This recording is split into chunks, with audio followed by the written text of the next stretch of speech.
প্রিয় দ্বাদশ শ্রেণীর বন্ধুরা, আমি উবাইদুর রহমান। আমাদের YouTube channel Rahman academy YouTube চ্যানেলের সবাইকে স্বাগত।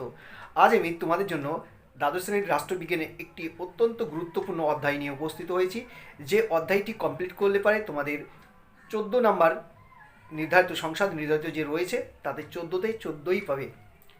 তো কোন কোন বিষয়গুলি ফলো করলে পারে তোমরা 14তে 14 পাবে তোমাদেরকে একবার জানিয়ে দিই। তোমাদের এমসিকিউ থাকছে 4টে, 4।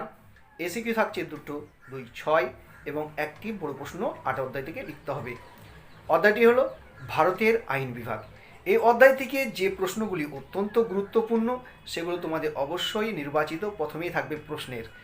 তো আমি তোমাদের এই অধ্যায় থেকে, অর্থাৎ ভারতের আইন বিভাগ এই অধ্যায় থেকে তোমাদের জন্য এমসিকিউ, এসিকিউ এবং বড় প্রশ্নের একটি মক টেস্ট সেট নিয়ে উপস্থিত হয়েছি। এই সেটটি কমপ্লিট করলে পারে 100% তোমরা ফাইনাল পরীক্ষায় 14তে 14ই পাবে। তো কথা না বাড়িয়ে চলো শুরু করা যাক। তবে শুরু করার আগে একটি কথা জানিয়ে রাখি, আমার সম্পাদনায় যে এক্সাম গাইড এমআর প্রকাশনের তরফ থেকে যে বইগুলি প্রকাশিত হয়েছে সেগুলি এখনও অনলাইন ফ্লিপকার্টে অ্যাভেলেবেল রয়েছে, এবং আমার সাথে যোগাযোগের মাধ্যমে বইগুলি সংগ্রহ করতে পারো। তো স্টক সীমিত, তাই দ্রুত তোমাদেরকে বলবো সেই বইগুলি সংগ্রহ করো, এবং তো যে কোনো সমস্যার সমাধান পেতে আমার সাথে যোগাযোগ রেখো। অবশ্যই সেই সমাধানটা আমি তোমাদের সাধ্যমতো করে দেবো। তো কথা না বাড়িয়ে অষ্টম অধ্যায় থেকে, অর্থাৎ ভারতের আইন বিভাগ থেকে যে এমসিকিউ এসিকিউ বড় প্রশ্ন রয়েছে সেগুলো একবার ধীরে ধীরে দেখে নেওয়া যাক।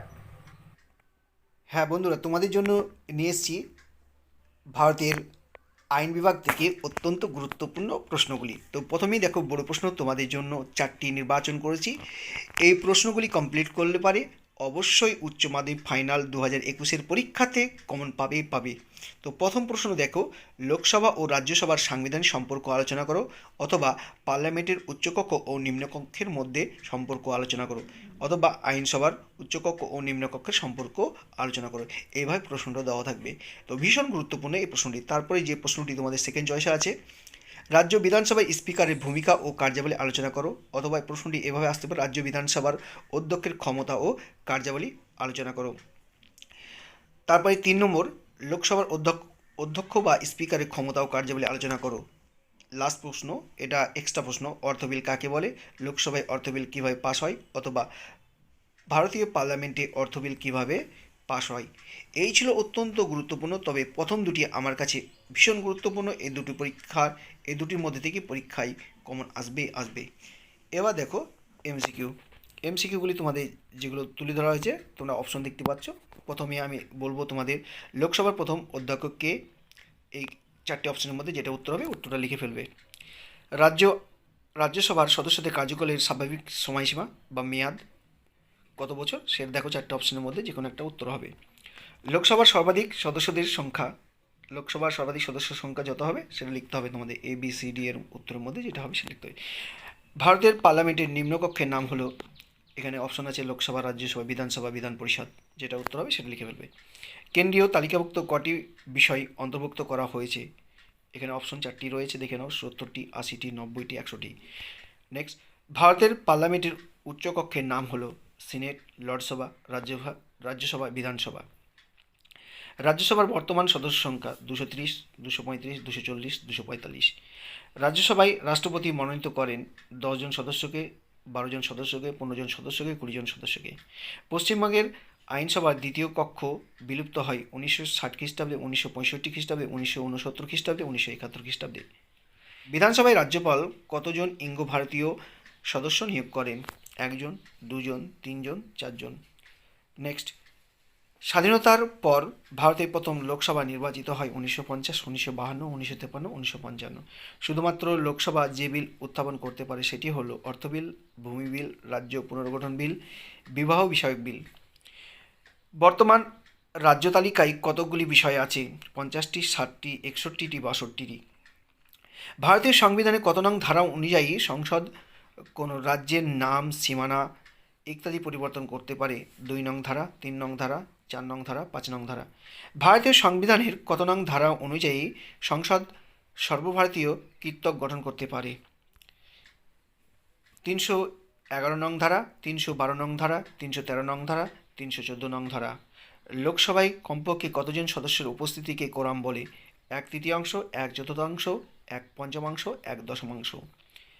ভারতে দলত্যাগ বিরোধী, ওটা দিল্লাই, দলত্যাগ বিরোধী আইন কোন সালে প্রণীত হয়? ভারতে দলত্যাগ বিরোধী আইন কোন সালে প্রণীত হয়? 1983 সাল, 1984 সাল, 1976 সাল, 1985 সাল। ভারতীয় সংবিধানের কত নং ধারা অনুযায়ী পার্লামেন্ট জাতীয় স্বার্থে রাজ্য তালিকাভুক্ত বিষয়ে আইন প্রণয়ন করতে পারে? 247 নং ধারা, 248 নং ধারা, 249 নং ধারা, 250 নং ধারা। ভারতীয় সংবিধানে কততম সংশোধনীর মাধ্যমে দলত্যাগ বিরোধী আইন প্রণীত হয়? 51তম, 52তম, 53তম, 54তম। ভারতীয় সংবিধানে কত নং ধারা অনুযায়ী প্রতিটি অঙ্গরাজ্যে একটি করে আইনসভা থাকবে? 167 নং ধারা, 168 নং ধারা, 169 নং ধারা, 170 নং ধারা। লোকসভার সদস্য হওয়ার জন্য পদপ্রার্থীদের ন্যূনতম বয়স হতে হবে 18 বছর, 25 বছর, 28 বছর, 30 বছর। রাজ্যসভার সদস্য হওয়ার জন্য পদপ্রার্থীর ন্যূনতম বয়স হতে হবে 18 বছর, 20 বছর, 25 বছর, 30 বছর। সর্বভারতীয় রাষ্ট্রকৃত গঠন করতে পারে রাজ্যসভা, লোকসভা, রাষ্ট্রপতি, প্রধানমন্ত্রী। লোকসভার সাধারণ কার্যকাল হল 4 বছর, 5 বছর, 6 বছর, 8 বছর। রাজ্য আইনসভার উচ্চকক্ষ হল লোকসভা, বিধান পরিষদ, রাজ্যসভা, বিধানসভা। রাজ্য আইনসভার নিম্নকক্ষ হল বিধানসভা, লোকসভা, রাজ্যসভা, বিধান পরিষদ। বিধানসভার সদস্য হওয়ার জন্য পদপ্রার্থীর ন্যূনতম বয়স হল 18 বছর, 20 বছর, 25 বছর, 30 বছর।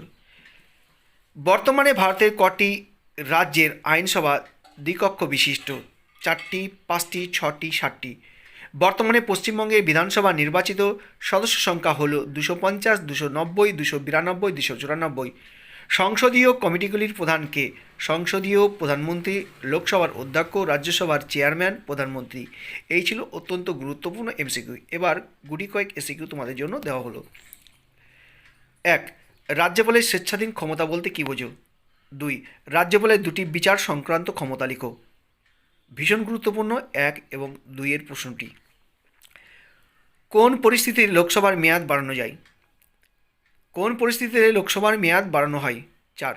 রাজ্যপাল কার দ্বারা নিযুক্ত ও পদচ্যুত হন? 5. রাজ্যপালের কার্যকালের মেয়াদ কত বছর? 6. লোকসভার অধ্যক্ষ কিভাবে নির্বাচিত হন? 7. রাজ্যপালের একটি যোগ্যতা লেখো। রাজ্যপালের একটি যোগ্যতা লেখো, বানানটা ভুল আছে এখানে। রাজ্যপালের একটি যোগ্যতা লেখো। 8. রাজ্যপালের দুটি আইন প্রণয়ন সংক্রান্ত ক্ষমতা লেখো। ভীষণ গুরুত্বপূর্ণ এই 8টি প্রশ্ন। এই 8টি প্রশ্নের মধ্যে থেকে তুমি 2টি প্রশ্ন পেয়ে যাবে অনায়াসেই কমন।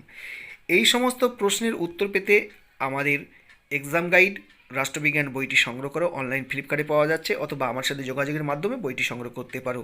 তো যে কোনো বিষয়ে তোমরা আমার সাথে পরামর্শ করতে তোমরা কমেন্ট বক্সে কমেন্ট করে জানাও, এবং আমার বিগত অনেক ভিডিওতে ফোন নাম্বার দেওয়া আছে, সেই ফোন নাম্বারে তোমরা যোগাযোগ করতে পারো আমার সাথে। তো এই ছিল তোমাদের অত্যন্ত গুরুত্বপূর্ণ ভারতের আইন বিভাগ থেকে যে প্রশ্ন তোমাদের 14 নম্বর সংসদ নির্ধারিত, এই প্রশ্নগুলি তোমরা কমপ্লিট করলে পারেই তোমরা 14তে 14ই পাবে। আজকের আলোচনা এ পর্যন্তই। যদি আলোচনাটি ভালো লাগে বন্ধুদের মধ্যে প্রচুর শেয়ার করো, আর নতুন হলে চ্যানেলটিকে সাবস্ক্রাইব করে বেল বাটন অবশ্যই প্রেস করো। আর আমার জন্য তোমরা দোয়া প্রার্থনা করো যেন আমার শরীর তাড়াতাড়ি সুস্থ হয়ে যায়। ভালো থেকো, সুস্থ থেকো, নিজের প্রতি খেয়াল রেখো। ধন্যবাদ।